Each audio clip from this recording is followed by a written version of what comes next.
আসসালামু আলাইকুম প্রিয় দর্শক, অন্য মঞ্চের আলোচনায় আপনাদের সকলকে আমন্ত্রণ জানাচ্ছি। প্রিয় দর্শক শ্রোতা মণ্ডলী, আপনি এই মুহূর্তে আমাকে যে যেখান থেকে দেখছেন এবং পরবর্তী যে যেখান থেকে দেখবেন, আপনাদের সকলকে জানাই আমি আমার প্রাণঢালা অভিনন্দন এবং শুভেচ্ছা। হেডলাইন এবং ব্যানারে দেখছেন যে দুই সেনা প্রধানের মধ্যে কি কথা হয়েছিল, মানে ইন্ডিয়ান সেনাবাহিনী প্রধান এবং বাংলাদেশ সেনাবাহিনী প্রধান। বাংলাদেশ সেনাবাহিনী প্রধান বিগত এক সপ্তাহ ধরে প্রচুর চেষ্টা করছিল ইন্ডিয়ান সেনা প্রধানের সাথে কথা বলার জন্য, পারেননি। সর্বশেষ উনি কথা বলতে পেরেছিলেন, সেটা হচ্ছে যে আপনার শুক্রবার রাতের বেলা কথা বলতে পেরেছিলেন। কারণ আপনারা একটা ভিডিও হয়তো আজকে সকলেই দেখছেন, আজকে এই মুহূর্ত থেকে দেখছেন আপনারা, সেটা আমিও চেষ্টা করছি আপনাদের দিয়ে দেওয়ার জন্য সাউন্ডলেস করে, আমার মাথার উপরে হয়তো দিয়ে দিব, ছোট করে দেখেন যে শুক্রবার বিকাল 3:30 পৌনে 4টার দিকে বাংলাদেশ থেকে কিছু জঙ্গি ইন্ডিয়াতে ঢুকার চেষ্টা করছিল এবং সেখানে ইন্ডিয়ান সেনাবাহিনী গুলি করে সেখানে 3জনকে মেরে ফেলে, হত্যা করে সোজা। কারণ বর্ডার এলাকায় এখন পুরো যুদ্ধ অবস্থা বিরাজ করছে, সেখানে 3জনকে হত্যা করে, বাকিরা যদিও পালিয়ে যেতে পারে। এই বিষয়টা যখন হয়, এরপরে আবার সেনাপ্রধান চেষ্টা করে এবং শুক্রবার রাতে প্রায় নাকি বাংলাদেশ সময় রাতের 1টা বা 1:30টার দিকে ওনার সাথে কথা হয়। ওনার সাথে কথা হলে তখন ইন্ডিয়ান সেনাপ্রধান বলে যে আপনারা জঙ্গি উৎপাদন করছেন, আপনারা তো বলেছিলেন যে জসিমউদ্দিন রহমানি এবং বাকি জঙ্গিরা সবাই ইন্ডিয়া পালায়, এই পাকিস্তান পালিয়ে গিয়েছে, কিন্তু একজনও তো পাকিস্তান পালায় নাই, সবাই এইখানে আছে, বাংলাদেশে আছে। এবং তিনি তখন এই যে ছবিটা এখন দেখছেন, এই ছবিটা ফেসবুকেই ছিল, সকলে দেখেছি আমরা, এই ছবিটা দেন। এবং তিনি বলেন যে আজকে এই যে রাতের বেলা চট্টগ্রামে আমাদের যে আক্রমণ হয়েছে, সেই আক্রমণে জঙ্গি গোষ্ঠীর দ্বারা করানো হয়েছে এবং সেখানে একজন গার্ড আহত হয়েছে, সেটাও এই জঙ্গি গোষ্ঠীরা করেছে। এবং এটা রাষ্ট্রীয় মদতে আপনারা এটা করছেন। তো এইভাবে যেহেতু আপনারা করছেন, সুতরাং আপনারা তো যুদ্ধ চান, তো যুদ্ধ হলে আপনারা কয় সেকেন্ড পারবেন, কত মিলি সেকেন্ড পারবেন? কারণ আপনাদের যে কটা সেনা ক্যাম্প আছে প্রতিটাতে একটা করে ব্রাহ্মস মারলে আর দেখা যাবে না আপনাদেরকে, আপনার টোটালি শেষ। এবং সবগুলো ক্যাম্পে মারাও লাগবে না, হয়তো একটা মারলেই আপনার দেশ শেষ। তো 71-এ আমরা আপনাদেরকে স্বাধীনতা যুদ্ধে আপনাদের দেশকে আমরা স্বাধীন করে দিয়েছিলাম। তবে এইবার এই 2025-এ দাঁড়িয়ে আমার মনে হয় আপনাদের ভূগোলটাই চেঞ্জ করে দেওয়া দরকার, যে আপনাদের দেশের কয়েকটা ভাগ করে দেওয়া দরকার। কারণ এটা আপনারা রাষ্ট্রীয় মদতেই চাচ্ছেন যে আপনাদের দেশ আপনারা নিজেরাই ধ্বংস করছেন।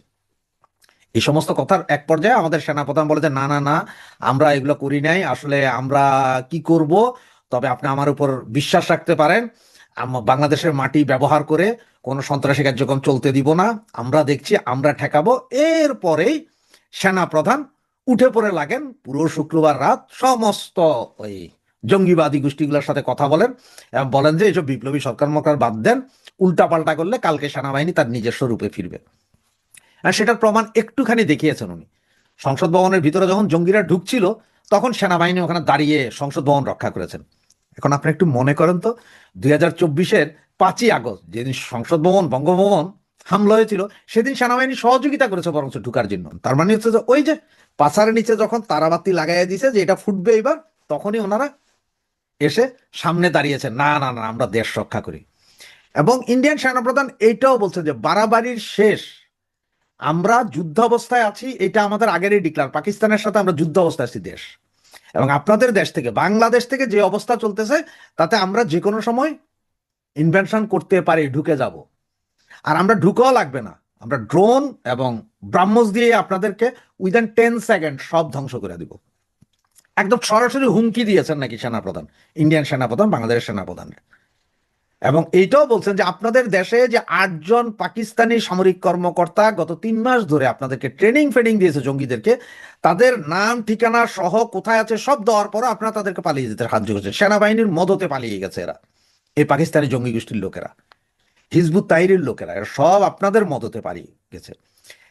এবং এটাও জিজ্ঞেস করেছেন বৃহস্পতিবার রাতে আপনারা 16টা ড্রোন উড়াইয়া কোথায় কোথায় আমাদের সেনাবাহিনী আছে, ক্যাম্প আছে, এগুলোর ছবি তোলাইছেন। সেখানে আপনারা 4টা ড্রোন হারিয়েছেন, বাকিগুলো বাঁচলো, 4টা ড্রোন আপনারা হারিয়ে ফেলেছেন, গুলি করে ভূপাতিত করা হয়েছে, যেগুলো আপনাদের ড্রোন। এবং কি কি নিয়েছে সেই ছবিগুলো এখন আমাদের কাছে আছে, এগুলো আমরা সব আমাদের কাছে, কারণ ওই 4টা ড্রোন গুলি করার পরে ইন্ডিয়ার মাটিতেই ভূপাতিত হয়েছে এবং ওগুলো নিয়ে ওনারা দেখছে। তো সব কথা শোনার পরে এখন আমাদের সেনাপ্রধানের শুধু 2 হাঁটু না, তৃতীয় নাম্বার হাঁটু শোয়া কাঁপা শুরু হয়েছে। কারণ হচ্ছে যে মাইর যদি দেয় ইন্ডিয়া, তখন ইন্ডিয়া তো আর পাবলিক মারবে না, মারবে তো সেনারে। আর সামনে যাবে কারা? সেনা। এই ভয়ে এখন পুরো সেনাবাহিনীতে তটস্থ। শুক্রবার রাতেই সেনাবাহিনীর বৃহৎ অংশ, যারা যুদ্ধ চায় না, যারা চায় না যে কোনো অশান্তি হোক, যারা দেশটাকে শান্ত চায়, শুধুমাত্র এক সেনাপ্রধানের কারণে তারা কিছু করতে পারতেছে না, তাদের প্রেসারে পড়া সেনাবাহিনী প্রধান ওদের ডাইকে আইনা কথা বলতে হয়েছে। যদি এরকম কিছু হয় তাহলে ইন্ডিয়ান সেনাবাহিনী অ্যাটাক করে বসবে। কারণ হচ্ছে যে হিন্দু লোকটাকে মারা হয়েছিল, জ্বালাইয়ে দেওয়া হয়েছিল, মেরে আধমরা অবস্থায় আগুন জ্বালিয়ে দেয়, সেই বিষয়ে ইন্ডিয়ান সেনাপ্রধান কথা বলেছেন। এবং এগুলো সব মিলিয়ে পরিস্থিতি খুবই উত্তপ্ত এই মুহূর্তে। তবে আজকে আরেকটা ভিডিও আপনাদের, আজকে না হোক কালকে সকালে হলো, আপনারা আরেকটা পাবেন রয়ের টোটাল, ইন্ডিয়ান সেনাবাহিনীর টোটাল প্ল্যান এবং রয়ের কর্মকাণ্ড নিয়ে আপনাদের দ্বিতীয় একটা ভিডিও দিব, যেটাতে আপনারা আরো জানবেন কি কি হচ্ছে বাংলাদেশকে নিয়ে, এবং বাংলাদেশ যে পাকিস্তানের বুদ্ধিতে একটা যুদ্ধ চাইতেছে এবং সেই যুদ্ধে এই বাঙালিদের যে ডট ডট মারা যাবে এটারও গ্যারেন্টি আছে। কারণ ইন্ডিয়া সেনাবাহিনী বাংলাদেশে ঢুকতে হবে না, দুই জায়গাতে দুইটা ম্যাসাকার করে দিলেই বাংলাদেশ শেষ, চার টুকরো হয়ে যাবে বাংলাদেশ, এবং সেটার দিকেই সম্ভবত বাংলাদেশ যাচ্ছে।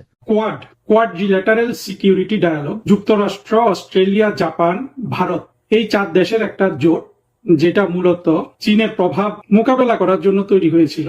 তাদের পররাষ্ট্রমন্ত্রীদের একটা গুরুত্বপূর্ণ বৈঠক হলো 26শে মে নয়াদিল্লিতে। এটা ছিল কোয়াডের সবচেয়ে গুরুত্বপূর্ণ বৈঠক তাদের 2023 সালের সামিটের পর। এই বৈঠকে কি ডিসিশন হলো, কোয়াডের গুরুত্ব কতটুকু, প্রাসঙ্গিকতা কতটুকু, কোয়াডের সাথে বাংলাদেশের জড়িত হওয়া না হওয়া, এইসব বিষয়ে আজকের লেকচারটা দিচ্ছি। কোয়াড তৈরি হয় 2007 সালে ম্যানিলাতে। সেখানে আসিয়ান রিজিওনাল ফোরাম নামে একটা সামিট হচ্ছিল। সেই সামিটে জাপানের প্রধানমন্ত্রী শিনজো আবের উদ্যোগে, শিনজো আবে তখনকার মার্কিন যুক্তরাষ্ট্রের president George W Bush junior, ভারতের প্রধানমন্ত্রী মনমোহন সিং, অস্ট্রেলিয়ার প্রধানমন্ত্রী জন হাওয়ার্ড কোয়াড গঠন করেন। যদিও নামটা কোয়াড্রিল্যাটারাল সিকিউরিটি ডায়ালগ, শব্দটা এসে শুধু কোয়াড হিসাবে। এটা ঘটে আন্তর্জাতিক সংস্থাগুলো সবসময়ই দেখা যায় যে 8-10টা শব্দ যদি ওই সংস্থাটার নাম হয়, প্রতিটা শব্দের প্রথম অক্ষর নিয়ে একটা অ্যাব্রিভিয়েশন তৈরি করা হয়, যেমন ন্যাটো, ইউএনও, সার্ক, এরকম অনেক সংগঠন আছে। আবার কিছু কিছু এই কোয়াডের মতো একটু ব্যতিক্রম নাম হিসাবে আসে, যেমন কোয়াডের সিকিউরিটি ডায়ালগের এস আর ডি নাই। কোয়াডে মানে হলো 4 জন। শিনজো আবে তো আমাদের দেশে পরিচিত, জাপানের প্রধানমন্ত্রী, যাকে আততায়ীরা খুন করেছে। শিনজো আবের সাথে আমাদের প্রধানমন্ত্রী শেখ হাসিনার অত্যন্ত হৃদ্যতাপূর্ণ সম্পর্ক ছিল। শিনজো আবে প্রধানমন্ত্রী শেখ হাসিনাকে অত্যন্ত সম্মান করতেন, যে কন্টেম্পোরারি ওয়ার্ল্ডের একজন গুরুত্বপূর্ণ, প্রজ্ঞাবান এবং দক্ষ রাজনীতিবিদ এবং রাষ্ট্রনায়ক হিসাবে। এটা আমাদের জানা দরকার যে প্রধানমন্ত্রী শেখ হাসিনাকে বিশ্বের অনেক নেতা অত্যন্ত সম্মানের চোখে দেখতেন। আমরা তো কিছু কিছু নামই বলতে পারি, যেমন কানাডার প্রাক্তন প্রধানমন্ত্রী জাস্টিন ট্রুডো, বর্তমানে স্পেনের যিনি প্রধানমন্ত্রী আছেন পেড্রো সানচেজ। আমরা ঋষি সুনাককেও দেখেছি, যে যুক্তরাজ্যের প্রধানমন্ত্রী ঋষি সুনাক কিভাবে, কত আন্তরিকতার সাথে এবং কোন সম্মানের চোখে শেখ হাসিনাকে দেখতেন। এটা বঙ্গবন্ধুর পরে আর বাংলাদেশের কোনো সরকার প্রধান, রাষ্ট্রপ্রধানের এই সৌভাগ্য হয়নি, হওয়ার কথাও না। এগুলো তুলনা করাও আসলে, তুলনাটা করাও হাস্যকর আর কি। আবার অনেকে প্রেসিডেন্ট জিয়াউর রহমানের কথা এবং প্রেসিডেন্ট এরশাদের কথা বলে। প্রেসিডেন্ট জিয়াউর রহমান প্রেসিডেন্ট এরশাদকে মার্কিন যুক্তরাষ্ট্রের প্রেসিডেন্টরা হোয়াইট হাউসে অভ্যর্থনা করেছিলেন। জিয়াউর রহমানকেও করেছেন, আর এরশাদকেও, রিগান সাহেব করেছেন। তো এইটাকে আসলে প্রধানমন্ত্রী শেখ হাসিনা বা বঙ্গবন্ধু যেই আঙ্গিকের সারা বিশ্বে সমীহ পেতেন, সেটার সাথে মেলালে হবে না। মার্কিন যুক্তরাষ্ট্রের একটা প্রিডেটরি আইস আছে। প্রিডেটরি আইস মানে বোঝেন তো, ওই যে টিজিং করে যে ছেলেরা, ওদের চোখগুলা কিসের, মেয়েদের দিকে যখন আমরা তাকাই পুরুষরা, কিংবা দেখবেন যে একটা পুরুষ তার যে যদি পিডোফিলিয়া থাকে, তাহলে শিশুদের সাথে সে খুব ভালো আচরণ করে, খুব বন্ধুত্বপূর্ণ আচরণ করে, আর সেটাকে তো শিশু মনে করে যে এই মানুষটা তো আমার প্রতি খুব সহানুভূতিশীল। প্রেসিডেন্ট এরশাদ আর প্রেসিডেন্ট জিয়াউর রহমানের এই হোয়াইট হাউসে যে অভ্যর্থনা, ওটাকে ওই দৃষ্টিতেই দেখতে হবে। আমরা কিছুদিন আগেও দেখেছি যে প্রেসিডেন্ট ট্রাম্প ঠিক একইভাবে তার প্রিডেটরি আই দিয়ে শাহবাজ শরীফ আর অসীম মুনির, তাদের তখনকার সেনা প্রধান পাকিস্তানের, এদেরকে একইভাবে নিয়ে গেছেন মার্কিন যুক্তরাষ্ট্রের হোয়াইট হাউসে। এগুলোকে অনেকে যারা বোঝে না বিষয়গুলো আসলে ভেতরের মানে বিশ্ব রাজনীতিতে কোন দেশ কিভাবে আচরণ করে সেগুলোর সম্পর্কে গভীর জানাশোনা না থাকাতে আমরা ওই জিয়াউর রহমান এরশাদের হোয়াইট হাউসে অভ্যর্থনাটাকে বড় করে দেখি, আসলে সেটা না। মার্কিন যুক্তরাষ্ট্র দীর্ঘদিন ধরে যে কোনো জায়গায় যদি কোনো সামরিক শাসককে পায় খুব দ্রুত তাদের আপন করে নিতে চায়, কারণ সামরিক শাসকরা নানা কারণে এই ধরনের সুপার পাওয়ারদের ব্লু আইড বয় হতে চায়। কারণ হলো যে তারা সাধারণত তাদের দেশের জনগণকে ভয় পায়। কাজে শেখ হাসিনা বিশ্ব দরবারে যে সম্মান পেয়েছেন, বঙ্গবন্ধু যে সম্মান পেয়েছেন, সেটা জিয়াউর রহমান আর এরশাদের পক্ষে তো পাওয়া সম্ভব নয়। আবার শেখ হাসিনাকে তো হোয়াইট হাউসে অভ্যর্থনা দিবে না, আমরা তো বর্তমান অবস্থানগুলো জানি। শেখ হাসিনা হলো তাদের কাছে একটা ভয়ানক ব্যাপার। একটা তৃতীয় বিশ্বের দরিদ্র দেশের একজন প্রধানমন্ত্রী যে এদের কাছে কতটা ভয়ের ব্যাপার, এটা তো আমাদের এখন আর অজানা নাই। যাও, এই শিনজো আবে প্রধানমন্ত্রী শেখ হাসিনাকে অত্যন্ত ভালোবাসতেন, শ্রদ্ধা করতেন। এই শিনজো আবের উদ্যোগে কোয়াড গঠিত হয়েছিল 2007 সালে। জাপানের কিন্তু চীনের সাথে অনেক ধরনের সমস্যা আছে এখনো। ইস্ট চায়না সি, যেটা পূর্ব চীন সাগরের অনেক দ্বীপ সীমানা, এগুলো নিয়ে জাপানের সাথে চীনের বিরোধ আছে। তাছাড়া চীনের স্মৃতিতে জাপান অত্যন্ত ভয়ানক, বিশেষ করে 1930-এর দশকে 40-এর দশকে দ্বিতীয় বিশ্বযুদ্ধ শেষ হওয়া পর্যন্ত চীনে জাপান যে ধরনের দখল অত্যাচার চালিয়েছে সেগুলা চীনের স্মৃতিতে আছে। ফলে এই দুটো দেশের সম্পর্ক কখনো আর স্বাভাবিক হয়নি। ইন্টারেস্টিংলি, দ্বিতীয় বিশ্বযুদ্ধ, যেটা গত 100 বছরের পৃথিবীর ইতিহাসে সবচেয়ে বড় ঘটনা, সেখানে কিন্তু চীন, রাশিয়া, যুক্তরাষ্ট্র এরা কিন্তু আবার মিত্র শক্তি ছিল, আর এদের বিরোধী শক্তি ছিল জাপান, জার্মানি, এই দেশগুলো, ইটালি। সুতরাং জাপান তো একটা বড় অর্থনৈতিক পরাশক্তি সারা পৃথিবীতে। কিছুদিন আগেও জাপানের অর্থনীতি ছিল পৃথিবীর দ্বিতীয় বৃহত্তম অর্থনীতি। বর্তমানে যদিও তা না, বর্তমানে চীন, ভারতেরা জাপানের চেয়ে এদের অর্থনীতি বড় হয়ে গেছে। এই জাপানের কাছে সুপ্ত বা প্রকাশিত একটা বাসনা চীনকে এক ধরনের মোকাবেলা করা, ঠিক যুদ্ধ করা নয়, ভারতেরও এই ধরনের স্বার্থ আছে। ফলে মার্কিন যুক্তরাষ্ট্র এটাকে লুপে নিয়েছে। আর অস্ট্রেলিয়া সম্মানিত বোধ করেছে। অস্ট্রেলিয়া তো কানাডার মতো একটা রাষ্ট্র, মানে ধনে মানে সম্পদে আয়তনে কানাডা একটু বড়, অস্ট্রেলিয়া একটু ছোট। এই 4 দেশ ওই সংগঠনটা গঠন করে, কোয়াড। এর মূল উদ্দেশ্য ছিল চীনকে মোকাবেলা করা। কিন্তু এটা 2007 সালে গঠিত হলেও 2017, প্রায় 10 বছর এটার তেমন কোনো কার্যক্রম ছিল না, এটা মরে গেছে এমনও ভাবা হতো। 2017 সালে অনেকগুলো ঘটনা ঘটার পরে আবার কোয়াডকে পুনরুজ্জীবিত করা হয়। তার মধ্যে সবচেয়ে বড় ঘটনা ছিল দোকলামে, অর্থাৎ যে ভুটানের কাছাকাছি দোকলামে চীন আর ভারতের মধ্যে সীমান্ত বিরোধ বা সংঘর্ষ, আমরা এটা জানি যা হয়েছিল। সেটার পরে আরো কিছু ঘটনা আছে। কোয়াডকে আবার নতুন করে পুনরুজ্জীবিত করা হয় এবং তারপরে কিন্তু 6টা সামিট হয় কোয়াডের, অর্থাৎ এই 4 দেশের প্রধানমন্ত্রী প্রেসিডেন্টদের মিটিং হয়। শেষটা হয়েছিল 2023 সালে উইলমিংটনে, যুক্তরাষ্ট্রের দিলাওয়ার স্টেটে। জো বাইডেন হোস্ট ছিলেন, নরেন্দ্র মোদী সেটাতে ভারতের পক্ষ থেকে উপস্থিত ছিলেন। এই 2023 সালের এই সামিটটা হয়েছিল কারণ জো বাইডেনেরও খুব আগ্রহ ছিল কোয়াড নিয়ে। জো বাইডেন এই মরমর প্রথম, মানে নাম্বার 1 সুপার পাওয়ার হিসাবে তো আমেরিকা মরমর, এইটাকে নানানভাবে শক্তিশালী করতে চেয়েছিলেন। তারপরে রাশিয়া ইউক্রেন দখল করলো। এই সময় তারা 4টা মিটিং করলো, 2023 সালে শেষ হলো। তারপরে আবার পরের সামিটটা হওয়ার কথা ছিল ভারতে, কিন্তু এই সামিটটা আর এতদিন হয়নি। এর কারণ হলো যে যখন ট্রাম্প আবার দ্বিতীয়বার প্রেসিডেন্ট হলেন, ট্রাম্পের প্রথমে ইচ্ছা ছিল যে উনি আন্তর্জাতিক ইস্যুগুলোতে তেমন জড়িত হবেন না। আমরা দেখেছি তিনি তার গোয়েন্দা সংস্থাগুলোর যে ডাইরেক্টর তুলসী গাবার্ডকে দিয়ে উনি বাহরাইনে একটা বক্তৃতা দিলেন যে আমেরিকা কোথাও আর সরকার পরিবর্তন এগুলোতে আমেরিকা ইনভলভ হবে না, যেমন তারা আফগানিস্তানে, ইরাকে, লিবিয়ায় হয়েছিল। পরবর্তীতে অবশ্য সেই সত্য থাকে না। জো বাইডেন বাংলাদেশের সরকার পরিবর্তন করার পর তো ট্রাম্প সেখান থেকে বড় কিছু করেনি, একই নীতি মেনে চলছে। আর তারপরে ট্রাম্প ভারতের সাথে বাণিজ্য যুদ্ধে জড়ালেন, কথার হুমকি। তারপরে পাকিস্তানের একটু আগে যেটা বলেছিলাম যে প্রেসিডেন্ট এবং একই সাথে সেনা প্রধানকে হোয়াইট হাউসে ডেকে দিলেন। এটাও খুবই লজ্জাজনক বিষয়, যদি সেনা প্রধান আর প্রধানমন্ত্রীকে একই দেশের একসাথে দাওয়াত দেওয়া হয়। এটা অত্যন্ত লজ্জাজনক বিষয়। যে দেশের সেনা প্রধান, মানে যে দেশের প্রধানমন্ত্রী আর সেনা প্রধানকে একসাথে দাওয়াত দিল সেই দেশের প্রধানমন্ত্রীর জন্য। কিন্তু পাকিস্তান তো এমনই একটা দেশ। এইসব কারণে সামিটটা হয় নাই, এবং না হওয়ার পরও এখন 2026 সালের মে মাসে এসে তাদের পররাষ্ট্রমন্ত্রীদের বৈঠক হলো। আশা করা যাচ্ছে ভবিষ্যতে সামিটটাও হবে। এই পররাষ্ট্রমন্ত্রীদের বৈঠকে আমরা যেটা দেখলাম যে কোয়াডের এই 4টা দেশের যেটা গর্ব তাদের, তারা সেটা বারবার বলছিলেন যে, বিশেষ করে ভারতের তরফ থেকে যেটা বলা হয়েছে, এই 4 পররাষ্ট্রমন্ত্রীর যেটা প্রেস কনফারেন্স হয়েছিল সেটা আমরা দেখলাম যে তারা অত্যন্ত গর্ববোধ করেন যে 4টাই কিন্তু ডেমোক্রেসি, অর্থাৎ যেটা তো চীন বলতে পারবে না। তো এই ডেমোক্রেটিক সোসাইটি, ডেমোক্রেটিক কান্ট্রি হিসাবে তাদের একটা তো মূল্যবোধগত মিল আছে। আর আরেকটা জিনিস আমার চোখে পড়েছে যে বিশেষ করে অস্ট্রেলিয়া বা কারো কারো বডি ল্যাঙ্গুয়েজে মার্কিন যুক্তরাষ্ট্রের আধিপত্য তারা প্রচন্ড চায়, ভারত ইকুয়াল পার্টনার হিসাবে চায়, বাট অন্য যারা আছে এই কোয়াডে দুইজন তাদের অবশ্য তারা এমনিতেও মার্কিন এলাই, সেটা একটা জিনিস চোখে পড়েছে। আর তারা যে ডিসিশন গুলা নিলেন তার মধ্যে 2-3টা প্রণিধানযোগ্য। একটা হলো যে তারা এই ইন্দো প্যাসিফিক এরিয়া তারা সার্ভিলেন্স বাড়াবেন, ম্যারিটাইম সার্ভিলেন্স।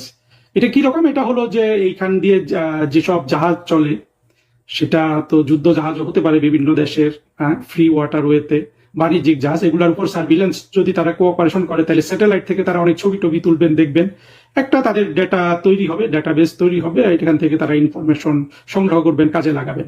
আর একটা গুরুত্বপূর্ণ সিদ্ধান্ত ওনারা নিয়েছেন যে তারা রেয়ার আর্থ ম্যাটেরিয়াল নিয়ে যে ইদানিং এত কথা শোনা যায়, এই রেয়ার আর্থ ম্যাটেরিয়ালে তারা নিজেদের মধ্যে সহযোগিতা বাড়াবেন যাতে চীনের উপর থেকে এর নির্ভরশীলতা কমানো যায়। রেয়ার আর্থ ম্যাটেরিয়ালটা সংক্ষেপে যদি এটা বলি যে এটা হলো যে আমরা তো জানি যে মৌলিক পদার্থ আছে প্রকৃতিতে, এখন 118টা হয়েছে, আমরা যখন ছোট ছিলাম তখন সংখ্যাটা কম ছিল। এই 118টা মৌলিক পদার্থের মধ্যে 17টাকে রেয়ার আর্থ ম্যাটেরিয়াল বলা হয়। এর মধ্যে দুটো অত্যন্ত দামি, একটার নাম হলো নিওডিমিয়াম আর একটার নাম হলো প্রাসিওডিমিয়াম, দুইটা ডিমিয়াম, এরকম অনেকগুলো আছে 17টা। এই দুটো যে দুটার নাম বললাম নিওডিমিয়াম, প্রাসিওডিমিয়াম, এরা অত্যন্ত দামি। এগুলো দিয়ে মূলত খুব শক্তিশালী চুম্বক তৈরি করা যায়। এরা এই রেয়ার আর্থ ম্যাটেরিয়াল গুলা ইলেকট্রনিক শিল্পে, মিসাইল ড্রোন শিল্পে অর্থাৎ প্রতিরক্ষা শিল্পে, এমনকি কিছু কিছু চিকিৎসা সামগ্রীতে খুবই গুরুত্বপূর্ণ জিনিস। অর্থাৎ আধুনিক সভ্যতা এদের উপর প্রায় ডিপেন্ডেন্ট হয়ে গেছে। ডিপেন্ডেন্ট হয়ে যাওয়াতে আবার এই ইন্ডাস্ট্রিটা সবচেয়ে বেশি গ্রো করেছে চায়না আবার এই যে দুটোর নাম বললাম নিওডিমিয়াম প্রাসিওডিমিয়ামে সমৃদ্ধ। তো এইখানে তারা সহযোগিতা করবেন কিভাবে, মানে মূল উদ্দেশ্যটা হলো যে কোনো একক দেশের উপরে এই দ্রব্যগুলোর উপর যাতে তাদের নির্ভরশীল হতে না হয়। তারপরে আরেকটা হলো তাদের এনার্জি সিকিউরিটির কথা বললেন, সেটা তো আমরা জানি, এনার্জি সিকিউরিটি নিয়ে সারা পৃথিবীতে কথা হয়। এটা ছিল মূলত তাদের সহযোগিতার ব্যাপারে গুরুত্বপূর্ণ সিদ্ধান্ত। আর জয়েন্ট স্টেটমেন্টে তারা অনেক কথা বললেন, হরমুজ প্রণালীর কথা বললেন, সেটা তাতে টোল ফ্রি থাকে, সেটা যাতে উন্মুক্ত থাকে। তারা মিয়ানমারে যে কনফ্লিক্ট হচ্ছে, অভ্যন্তরীণ সংঘর্ষ, সেটার বিরুদ্ধে কনসার্ন দিলেন। তারপরে তারা উত্তর কোরিয়ার ব্যাপারেও যথেষ্ট কনসার্ন তারা ব্যক্ত করলেন, যে তারা উত্তর কোরিয়া যে পারমাণবিক কিংবা মিসাইল ইন্ডাস্ট্রিতে অনেক উন্নত করেছে সেটার বিরুদ্ধে তারা কথা বললেন। আর যেই দেশকে উদ্দেশ্য করে কোয়াড, চীনের নাম তারা সেখানে নেননি, কিন্তু ওই একটু আগে তো পূর্ব চীন সাগরের কথা বললাম, তার চেয়েও গুরুত্বপূর্ণ হলো যে সাউথ চায়না সি অর্থাৎ দক্ষিণ চীন সাগর, সেটার কথা বলেছে। দক্ষিণ চীন সাগর তো একটা চীন মনে করে যে দক্ষিণ চীন সাগরের ব্যাপারে যা কিছু সিদ্ধান্ত সেটা চীনের সভেরিন ডিসিশন মেকিং প্রসেসের অংশ, এটা চীন মনে করে। দক্ষিণ চীন সাগরে অবশ্য মার্কিন যুক্তরাষ্ট্রের আসলে সেখানে কিছু বলার নাই, তবুও তারা বলে মূলত এই দক্ষিণ চীন সাগরের অনেক দ্বীপ, অনেক কোস্ট লাইন, এগুলো নিয়ে মূলত ফিলিপাইন, তারপরে মালয়েশিয়া, এই দুই দেশের সাথে ভিয়েতনাম, এদের সাথে চীনের অনেক বিরোধ আছে। কিন্তু তারপরে চীনও কিন্তু দক্ষিণ চীন সাগর দিয়ে বাণিজ্যিক জাহাজ চলাচলের ব্যাপারে চীনও একমত। এই দক্ষিণ চীন সাগরের বিষয়ে যে বিরোধ, এটা চীন এবং স্থানীয় দেশগুলোর মধ্যে, এইটাকে মূলত যুক্তরাষ্ট্র এটার উপর খবরদারি করতে চায়, যদিও যুক্তরাষ্ট্র বহু দূরের দেশ। এইখান থেকে চীনকে কিছু কড়া কথাবার্তা বলা হয়েছে, বাট ইনডাইরেক্টলি যে তারা দক্ষিণ চীন সাগরে কোনো ধরনের শক্তি প্রয়োগ, তারা শক্তি যেভাবে লেখে আর কি কূটনীতিতে, শক্তি প্রয়োগের বিরুদ্ধে তারা কনসার্ন জানিয়েছে। অর্থাৎ দক্ষিণ চীন সাগরে চীন যেন কোনো শক্তি প্রয়োগ করে কিছু না করে, কারণ কোন একটা দ্বীপ দখল করতে হলে শক্তি প্রয়োগ করতে হবে, যেটা হয়তো ফিলিপাইন দাবি করে, এরকম আর মূলত এগুলো আলোচনা হয়েছে। এবং আরেকটা জিনিস এখানে আলোচনা হয়েছে, যেটা পৃথিবীর যে কোনো গুরুত্বপূর্ণ আলোচনারই অংশ, সেটা হলো সন্ত্রাসবাদের বিরুদ্ধে। যে ভারতে যে পেহেলগামে যে সন্ত্রাসী হামলা হলো সেটার নাম ধরে বলা হয়েছে, পাকিস্তানের নাম নেয়নি, কিন্তু সন্ত্রাসবাদের বিরুদ্ধে তারা একেবারে একযোগে কথা বলেছেন, নিন্দা করেছেন, তাদের উদ্বেগ জানিয়েছেন। অর্থাৎ বাংলাদেশের যে জঙ্গিরা, যারা এখন বাংলাদেশ মূলত ডিফ্যাক্টো শাসক 24-এর জঙ্গি উত্থানের পরে, এবং বাংলাদেশের মানুষ যে জঙ্গিবাদকে এত ভালোবাসে, এখানে আমি যেটা বলতে চাই, দেখুন, পৃথিবীতে যে কোনো জোট যদি কথা বলে, সেটা যদি 3-4টা মুসলমান দেশের জোটও হয়, এই জঙ্গিদের বিরুদ্ধে তাদের কথা বলতেই হয়। অর্থাৎ জঙ্গিদের পক্ষে নরম কথা কিন্তু কোনো অংশ বলেন। সুতরাং আমরা যারা জঙ্গিবাদের মাধ্যমে বাংলাদেশের দীর্ঘস্থায়ী শাসন দেখি, তাদের জন্য আসলে কোনো ধরনের সুখবর পৃথিবীর কোথাও নাই। এইগুলো মোটামুটি তাদের ডিসিশন, এবং মনে হচ্ছে কোয়াড আবার শক্তিশালী করার চেষ্টা করবে। এই সংস্থার কোনো সেক্রেটারিয়েট নাই, কিছু নাই, এটা এখনো বিভিন্ন মিটিং এর মাধ্যমে সীমাবদ্ধ আছে। আর তবে কোয়াডকে যে চীন মোকাবেলা হিসাবে দেখা হয়, সেখানে একটু আমাদের চিন্তা করার ব্যাপার আছে। যে এটা ঠিক আছে, ন্যাটো করেছিল মার্কিন যুক্তরাষ্ট্র সোভিয়েত ইউনিয়নকে মোকাবেলা করার জন্য, চীনকে মোকাবেলা করার জন্য তো আসলে ওই ধরনের কোনো হুমকি নাই। সোভিয়েত ইউনিয়নের একটা হুমকি ছিল, আদর্শবাদী হুমকি, যে মার্কিন যুক্তরাষ্ট্র বা ইউরোপ মনে করতো যে যদি কমিউনিস্ট মতো হয়ে যায়, তাদের দেশগুলো যদি কমিউনিস্টরা টেক ওভার করে, সেটা তারা তাদের স্বার্থের পরিপন্থী ভাবতো, সেই জন্য তারা সোভিয়েত ইউনিয়নের বিরুদ্ধে একটা আদর্শবাদী জোট ছিল। কিন্তু চীন তো আসলে পশ্চিমা বিশ্বের জন্য সেই ধরনের হুমকি না। চীনের যে রাজনৈতিক